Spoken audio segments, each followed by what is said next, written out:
লোকে ফালাইছে স্যার, বুঝি না কোন লোক ফেলাইছে? এই যে ওনারা কেন এখানে ঢালবে? আপনি উপরে উঠেন, উপরে উঠেন, উপরে উঠেন, আমি দোকানে যাই। আপনার ভিডিও করেন ভাই, ভিডিও করেন। বিনে রাখেন। আপনার প্রত্যেকদিন দোকানটা বন্ধ করে যাওয়ার সময় ময়লাটা ফালাই দিয়ে যান কেন? প্রত্যেকদিনই তো ফালান, আমরা তো প্রত্যেকদিনই দেখি। এই আপনার ম্যাস্টার কোল, আচ্ছা স্যার, এই যে আপনার ব্যবসা কত টাকা? পার ডে বেচা কেনা কত? হ্যাঁ, আর 5,000 বিক্রি, লাভ হয় কত?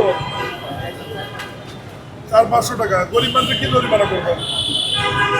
500 টাকা প্রত্যেকেই স্যার, প্রত্যেকেই 500 টাকা জরিমানা করে আর ময়লা এইভাবে ফেলাই দিয়ে যাবেন না। ময়লা দোকান শেষ করে ময়লাটা নির্দিষ্ট আমাদের ইয়ে কর। স্যার উনি নিজের ব্যাগে রাখবেন, ওই যে স্যার দিচ্ছে এর মধ্যে রাখবেন। এই যে এটার মধ্যে রাখবেন, আমাদের লোক নিয়ে যাবে। আর জরিমানা কেমন?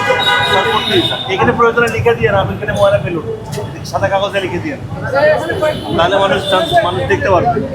এই যে জায়গা ভাই, আচ্ছা বলে দেন, বলে দেন, কই জরিমানা কে করতেছে?